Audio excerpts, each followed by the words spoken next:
Hi, my name is Cody Deakins. This is the story of the Cessna Stream A320 Glider Max. The project description was that it had to fit within a 16 by 16 inch box, had to be a hand-thrown glider, it has to go at least 20 feet, and we had to incorporate balsa somewhere in the design.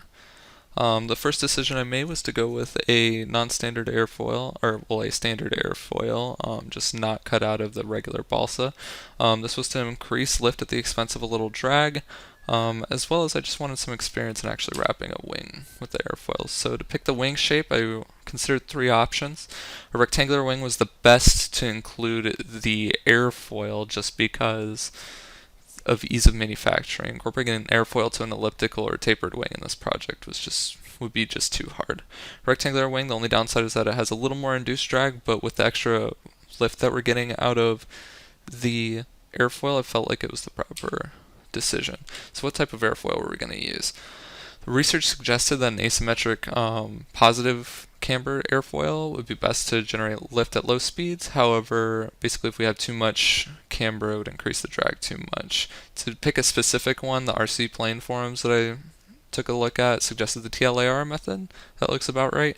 And the NACA 4412 looked about right. Design goals at this point were rectangular wing, NACA 4412 airfoil, a built-in angle of attack to improve the lift without adding too much drag, as well as a dihedral, basically so that we can go further in a straight line. The dimensions were based around maximizing wingspan within the given project. We aimed for an aspect ratio of 10, but we would wait to decide on where to place this wing as we went along in the project. The initial design was going to be laser cut interlocking parts to create basically the frame of the wing with the design inspired by RC planes. The plan was to cover this in monocoat foil. Basically drew this up in AutoCAD with the help of the aerospace makerspace mentors.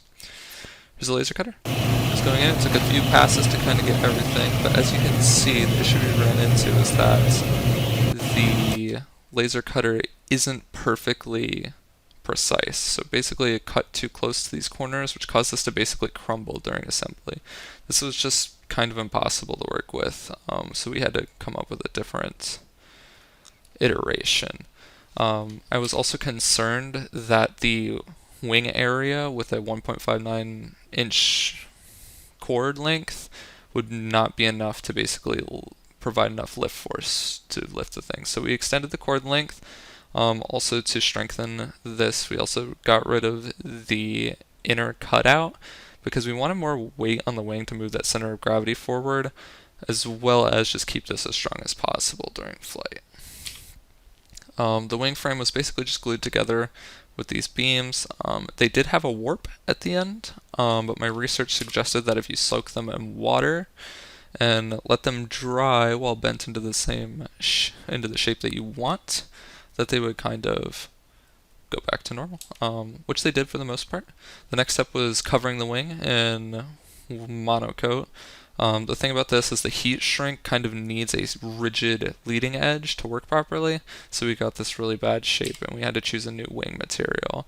Saran wrap was on the table, but it was even more hard to work with and fragile than monocoat was, so that was immediately thrown out. Tissue paper is a common method that doesn't require heat shrink. It's lightweight, but it's very fragile and tough to patch, which wouldn't be good for this project, so we went with construction paper. It's strong, can hold the frame while being slightly heavier. So wrapping the wing, the first attempt was right here, and it was terrible. But the second wing I learned better, used better adhesive, and we were good to go. I also cut it right here to basically make them even though it doesn't look like they were in this picture. The final assembly, I wasn't able to get the dihedral in because the contact point at the top for the adhesive just wouldn't stick. It was really tough, so we had to fully connect them at the center and give up that dihedral. Here it is within the dimensions of the project. The wing placement for the math, I tried to apply my statics knowledge to balance the moments around the center of the fuselage beam. This didn't work. The plane tumbled backwards immediately upon being thrown. So with the help of Play-Doh, we managed to move that center of gravity past the quarter chord, in which case we got nice stable flight. So the lift and drag coefficients are just taken off of these graphs by checking the angle of attack here. The flight of truth was recorded by my teammate on a 2006 Motorola, so you cannot see the plane. Very nice. It went 39 feet though. Here's a better quality video that shows the typical flight path that it would take. It would usually pitch up, roll right, and then fall to the ground. It moved pretty slowly but steadily with the throw, even though I put a lot of effort into the throw. The glider was pretty fragile at the wing seam. It broke 3 times during testing. It was really annoying. The tail section was also sensitive. It broke off pretty soon as it was an interlocking part. I left it with no adhesive because I thought it would be good to adjust it. However, it just kind of didn't hold and had to be manually adjusted each time before flight, and it was more of a nuisance than anything.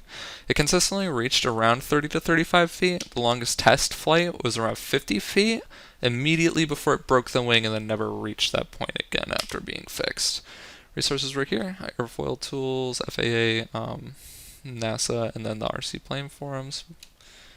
Final thoughts. I feel like I did really well. However, it could have been improved if I had basically made that first section of wing to the same level of quality, or I had the opportunity to go back and make it that way. The way I did the second time, I think we could have gotten a lot less drag out of it. Just because the shape of that wing is completely terrible. I feel like more time should have also been spent on the tail section, as I didn't put too much time into it outside of just trying to keep it within the proportions that were recommended by the research that I did. I kept them square, so they probably could have been optimized for less drag and to keep that center of gravity more forward.